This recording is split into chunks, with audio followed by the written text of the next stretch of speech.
अस्सलाम वालेकुम, मैं हूँ यशवी जमाल। आप देख रहे हैं मेरा ऑफिशियल यूट्यूब चैनल। और आज का दिन बड़ी बज़ रही है क्योंकि इमरान खान साहब से मुलाकात जो है वो उसका दिन था। और मुलाकात से पहले मुलाकात जब होनी होती है उसको लेके जब भी कोई प्रॉब्लम आती है पाकिस्तान तहरीक इंसाफ को, तो आपको पता है बड़ा इस बात का एक इशू बनता है। और मुलाकात होगी नहीं होगी कैसे होगी, ये बड़ी एक बहस है जो शुरू हो जाती है। और इसको लेकर मल्टीपल पिटिशंस जो है वो भी फाइल हुई हुई थी कि मुलाकात का जो मामला है उसको थोड़ा सा स्मूथ आउट किया जाए। फिर अल्टीमेटली को पता नहीं 18-19 हो गई थी वो पिटिशन, उनको क्लब किया गया, उनको सुना गया और समाज में से जो कुछ निकला वो बड़ा दिलचस्प है। पाकिस्तान तहरीक इंसाफ इतनी आसानी से अच्छा बच्चा बन के इतनी सारी बातें एकदम से कैसे मानने लग गई है, थोड़ा सा it's a little beyond me.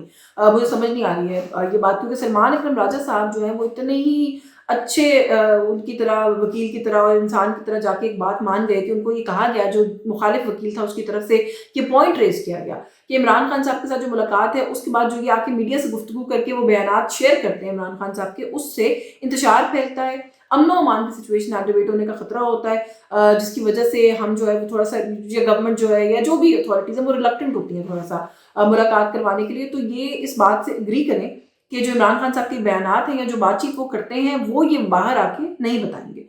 And to my surprise Salman Akram Raja साहब ने बड़े कैजुअली बाहर आके कहा जी कि उन्होंने ये कहा कि अमन अमान की सूरत हाल पैदा होती है, तो हमने उनकी बात से इत्तेफाक किया और हमने कहा जी बिल्कुल ठीक है, हम आइंदा से बाहर आके बात नहीं करेंगे। तो अब सवाल ये है कि एक सियासी जमात जो है वो अगर बात नहीं करेगी और एक ऐसी सियासी जमात जिनका लीडर कैद है, और उनका लीडर वो लीडर है कि जो उनकी जमात का पूरा बयानिया ड्राइव करता है, उसकी बात सुनने के लिए लोग शाम को जो है वो टीवी ट्यून इन करते हैं देखने के लिए कि सलमान अकरम राजा को नहीं सुनना होता, ये सुनना होता है कि सलमान अकरम राजा ने इमरान खान से मुलाकात की और वो क्या बताएंगे कि खान साहब ने क्या कहा है।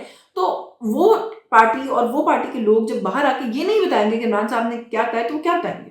अगर वो अपना मौकफ नहीं रखेंगे लोगों के सामने तो वो क्या करेंगे? एक सियासी जमात अगर बात नहीं करेगी, बयानिया नहीं बिल्ड करेगी, तो क्या करेगी? ये मुझे समझ नहीं आई ये बात। और सलमान अकरम राजा साहब जिस शराफत से और जिस खूबसूरती से ये बात मान गए हैं, उसको मानने के बाद बहुत सवालात भी अब उठ रहे हैं कि पाकिस्तान तहरीक इंसाफ के अंदर किस किस्म के लोग हैं जो पार्टी के मामलात को चला रहे हैं और देख रहे हैं कि जो इस तरह की बातें हैं वो कही जाए वो मान लें। पाकिस्तान तहरीक इंसाफ के पास इस वक्त बयानिया के अलावा है ही क्या? और अगर वो बात नहीं करेंगे, खान साहब की बात को बाहर नहीं लेकर आएंगे, तो उस बयानिया का क्या होगा? वो बयानिया क्या यहाँ पे रुक जाएगा? अच्छा, फिर जब वो कहते हैं कि हम जेल के बाद बाहर आके बात नहीं करेंगे, तो फिर वो टॉक शोज पे भी बात नहीं करेंगे।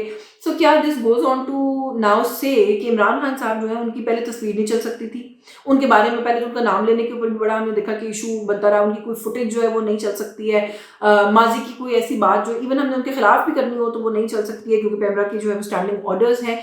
तो अब जो वो पट्टियों के अंदर इमरान खान जिंदा थे कि उनकी बात रिपोर्ट होती थी, या फिर कि जेलिमा खान ने आके कहा, सलमान अकरम राजा ने आके कहा, फैसल चौधरी ने आके कहा कि इमरान खान ने ये कहा है, अब वो भी नहीं चल सकता। तो जो वो बात उनकी चलती थी, वो जो एक आखिरी चीज था थी एक बात थी, फिर आपने वो भी खत्म कर दिया। सो बेसिकली इमरान खान साहब जो है वो अब तस्वीर में से माइनस हो गए हैं, अगर इस बात को हम इन प्रिंसिपल इसी तरीके से ऑन फेस वैल्यू मान लें।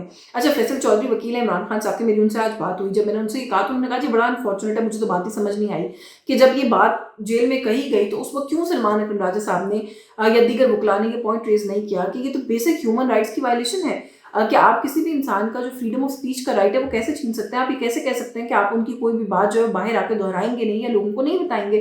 तो ये बात क्यों नहीं रेज की गई? इसको रेज होना चाहिए था। एंड ही सेड कि मेरे पास अभी ऑर्डर नहीं है, मैं एक दफा तफसील से ऑर्डर को देख लूँ, ये क्या किसी किस्म का कोई ब्लैंकेट बैन है? अगर उसको कोई ब्लैंकेट बैन लगा दिया है इस चीज़ के ऊपर, तो उन्होंने कहा जी कि मुझे और तो किसी का नहीं पता, मैं कम से कम इसको चैलेंज करूंगा क्योंकि ये इमरान खान साहब के बुनियादी इंसानी हकूक की बहुत बड़ी जो है वो खिलाफ वर्जी होगी, जो कि उन्होंने कहा कि मैं नहीं होने दूंगा। अच्छा, ये वाली बात के साथ साथ सलमान अकरम राजा साहब जो है कुछ ज़्यादा इख्तियारात भी अपने पास समेटते हुए नजर आ रहे हैं। एक और राइट जो इमरान खान साहब के पास, एक ही दो छोटी छोटी पावर्स थी वो भी ले ली है राजा साहब ने, कि जेल में उनसे मुलाकात करने कौन आएगा मुलाकात के दिन, ये पहले इमरान खान साहब की तरफ से बताया जाता था। अब जो है वो ये हो गया जी कि वो जो मुलाकातियों की फहरिस्त है वो सलमान अकरम राजा साहब दिया करेंगे और वो मुलाकात करवाया करेंगे। और उसका पहला नतीजा इस फैसले का जो है वो भी आज मौसूल हो गया कि सीनियर वकील है, सीनियर कानूनदान है बाबर अवान साहब, वो गए जेल मुलाकात करने के लिए और सलमान अकरम राजा साहब ने वहाँ पे जेल हुकाम से कहा जी कि इनको मुलाकात नहीं करने दी जाएगी क्योंकि इनका नाम तो मैंने नहीं दिया। तो जो मैंने कहा ना कि पहला नतीजा आ गया है कि अब जो पार्टी की लीडरशिप अंदर सलमान अकरम राजा साहब को अगर किसी से इख्तिलाफ होगा तो फिर उसकी मुलाकात नहीं होगी। क्या हम ये कह सकते हैं। अच्छा, आज जो है वो फैमिली की मुलाकात का दिन भी था, उसमें उनकी बहनों की मुलाकात थी, वो भी नहीं होने दी गई। उसका तो खैर आई डोंट नो कि पर्सपेक्टिव वो क्या है, पस मंज़र क्या है। लेकिन जो बाबर अवान साहब वाली बात है, अच्छा आज़म सवाती साहब ने भी इस बात के ऊपर एतराज़ किया है कि सलमान अकरम राजा जो है वो कौन होते हैं, मुलाकातियों की फ़हरिस्त जो है वो तैयार करने वाले। तो इसका मतलब है कि अब पार्टी के अंदर एक नया जो एक पेंडोरास बॉक्स है वो खुल गया और एक नई लड़ाई खुल गई है। मैंने फैसल चौधरी से भी कहा, तो उन्होंने भी कहा कि मतलब क्यों वो तय करेंगे, बल्कि उन्होंने तो कहा कि वो मजम्मत करते हैं कि बाबर अवान साहब की मुलाकात क्यों रोकी गई, वो सीनियर रहनुमा है पार्टी की, क्यों उनको मिलने नहीं दिया गया। तो अब बात ये है कि क्या पार्टी का किसी किस्म का कोई टेक ओवर हो रहा है पार्टी की लीडरशिप के अंदर से, ये इंस्ट्रक्शंस कहाँ से आ रही हैं जो ये लोग फॉलो कर रहे हैं। इमरान खान, अगर ये बात इम्प्लीमेंट इसी तरह से रहती है इम्प्लीमेंटेड, तो इमरान खान तो अब प्रैक्टिकली फिर गए, he is out of the picture. ना उनकी बात बाहर आ रही है, ना वो किससे मिलना चाहते हैं उसका तयन कर सकते हैं। तो अगर एक सर्टेन माइंड के लोगों को मैं एज्यूम कर रही हूँ कि उन तक भेजा जाएगा या मुलाकात करवाई जाएगी, तो इसका मतलब है कि बाहर जो बात अगर कोई थोड़ी बहुत निकलेगी भी, तो क्या फिर वो उसकी नोक पलक सवार के उसको बाहर निकाला जाएगा। जो वो कहना चाहते हैं क्या वो उसी तरीके से बात बाहर आ सकेगी कि नहीं आ सकेगी। I mean these are very important questions. Pakistan Tehreek Insaf क्यों मानी है, सलमान अकरम राजा साहब क्यों मान गए, इस बात को मैं बार बार कह रही हूँ कि ये बात मेरी समझ से कम गलत है, मैं नहीं समझ पा रही, मैं कासिर हूँ इस बात को समझने से। अच्छा, थोड़ा सा एक इशू और भी कि अलीमा खान साहिबा, मैं जब भी उनसे पर्सनली भी एक दफ़ा कोशिश की है बात करने की, तो यही मुझे हमेशा उन्होंने तासुर दिया है कि वो पॉलिटिक्स के अंदर और पार्टी मैटर्स के अंदर इन्वॉल्व नहीं होना चाहती, वो उसके ऊपर बात नहीं करेंगी, उसके लिए मैं पार्टी अहदेदारों से बात करूँ। लेकिन अब ये बात इंक्रीजिंगली हम तक पहुँचाई जा रही है कि बहुत सारे पार्टी के मामलात हैं जिसके ऊपर ना सिर्फ रिजर्वेशंस का इजहार करती हैं, वो पार्टी रहनुमाओं से उलझती भी हैं, वो बल्कि उसके अंदर इंटरफेयर भी करती हैं, इंटरवीन भी करती हैं।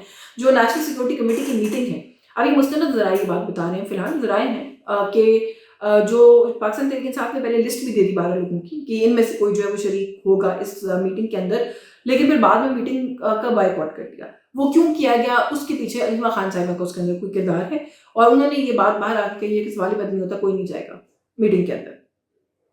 मैंने उस वक्त भी कहा था it didn't reflect nicely on Pakistan Tehreek Insaf, एक बड़ी हसास मीटिंग थी, उनको जाना चाहिए था। क्योंकि पीटीआई का एक और मौक़िफ़ इसके ऊपर ये ज़रूर है कि ऑपरेशन लॉन्च करके हमारे खाते उसको लिखने की कोशिश की जानी थी, बट स्टिल इस मीटिंग के अंदर ना बैठकर भी आपने अपने ऊपर जो कुछ रिफ्लेक्ट करवाया है वो बहुत अच्छा नहीं है। और आखिर में बलूचिस्तान की सिचुएशन, वहाँ पे कुछ अरेस्ट हुई हैं, मारम बलोच, समीदीन बलोच अरेस्टेड है, और अख्तर मेंगल जो है वो बहुत नाराज़गी का इजहार उन्होंने किया है। उन्होंने वार्ड से क्वेटा तक लॉन्ग मार्च का ऐलान भी किया है इन ख़वातीन की, इन बच्चियों की रिलीज़ के लिए, और उन्होंने गिला भी बहुत सख्त अल्फाज में किया। उन्होंने कहा जी कि मैं ज़िंदगी भर आसिफ अली जरदारी को, नवाज शरीफ को और शहबाज शरीफ को माफ़ नहीं करूँगा।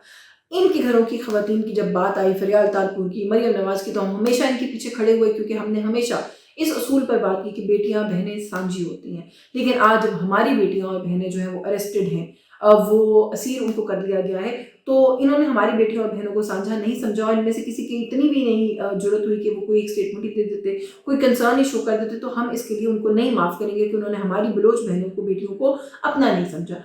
तो मेरा ख्याल है कि किसी लेवल के ऊपर गिला दोस्त भी है अख्तर मेंगल साहब का, कि जब वहाँ पर इतना कुछ हो रहा है तो इन लोगों का काम बनता है कि ये आगे बढ़कर उसके ऊपर कम से कम अपना कोई ना कोई ओपिनियन दे। इस तरह से चुप साध लेना इस तरह के मामलात के ऊपर सिर्फ और कुछ इंडिकेट नहीं करता सिवाय इसके कि आप पार्टनर इन क्राइम है। बाकी ये है कि आखिर में पीका एक्ट ज़ोरों शोर से, शदोमत से जो है वो नाफिज है, और एक दुकानदार ने एक लिफ्टर से एक गाड़ी को लिफ्ट होने की तस्वीर वीडियो बनाई, उसको सोशल मीडिया पर डाला, दुकानदार पे पीका एक्ट जो है उसका निफाज हो गया। इस पर मैं कौम को मुबारकबाद ही दे सकती हूँ, उससे ज़्यादा मेरा ख्याल है मैं और कुछ नहीं कर सकती। मुबारकबाद के हम बहरहाल मुस्तहिक हैं कि जिस तरह की कानून साजी और जो कुछ हमारे मुल्क में हो रहा है, उसके बाद मुबारकबाद बनती है। इससे ज़्यादा तो मेरा ख्याल है कि मैं और कुछ नहीं कह सकती। बाकी आज के इस व्लॉग से बस यही कुछ। मुझे इजाज़त दीजिए। हमारा कंटेंट आपको अच्छा लग रहा हो तो प्लीज़ उसको लाइक और शेयर कीजिए, हमारे चैनल को सब्सक्राइब कीजिए। अल्लाह हाफ़िज़।